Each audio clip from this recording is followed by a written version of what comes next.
Ambati silks Kanchipuram sorry store now in Vijayawada. Exclusive పట్టు saris, సల్వాస్ and lehengas. ఒక దేశం తరఫున ఆడే జాతీయ క్రీడాకారులకు ఎలాంటి గౌరవం దక్కుతుంది?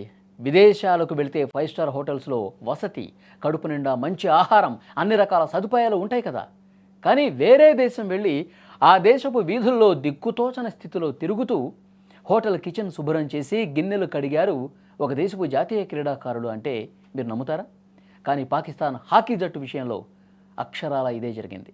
ఒకప్పుడు హాకీ ప్రపంచాన్ని శాసించిన పాక్ జట్టు ఇప్పుడు ఎంత దారుణమైన పరిస్థితులు ఎదుర్కొంటుందో ఇదే నిదర్శనం. ఇటీవల FIH ప్రో లీగ్ టోర్నీ కోసం పాకిస్తాన్ హాకీ జట్టు ఆస్ట్రేలియా పర్యటనకు వెళ్ళింది. వెళ్ళినప్పటి నుంచి ఆట కంటే వాళ్ళు పడుతున్నటువంటి కష్టాలే ఎక్కువగా వార్తల్లో నిలిచాయి. కనీసం సౌకర్యాలు లేక, సరైన ఆహారం అందక పాక్ ఆటగాళ్లు నరకం అనుభవించారు. పాకిస్తాన్ హాకీ ఫెడరేషన్ కనీసం వాళ్ళు ఉండటానికి సరైన అకామిడేషన్ కూడా ముందుగా ప్లాన్ చేయకపోవడంతో పాపం ఆ ఆటగాళ్లు ఆస్ట్రేలియా వీధుల్లో ఉండటానికి చోటు లేక బ్యాగులు పట్టుకొని గంటల తరబడి బికారులుగా తిరగాల్సి వచ్చింది.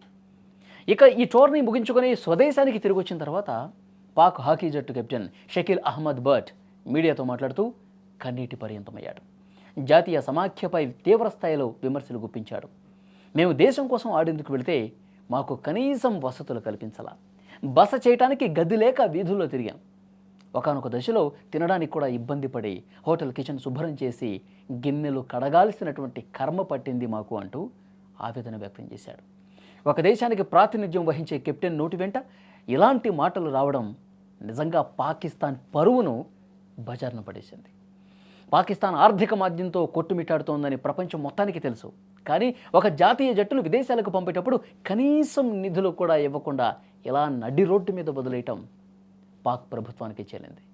రాజకీయ నాయకులు, ఫెడరేషన్ అధికారులు కోట్లు వెనకేసుకుంటూ లగ్జరీ లైఫ్ అనుభవిస్తున్నారు. కానీ దేశానికి పేరు తెచ్చే క్రీడాకారులు మాత్రం బిచ్చగాళ్ళలాగా చూస్తూ ఉన్నారు. ఈ సంఘటన పాక్ ప్రభుత్వ చేతగానితనాన్ని, క్రీడల పట్ల వారికి ఉన్న నిర్లక్ష్యాన్ని కళ్లకు కట్టినట్టు చూపిస్తోంది.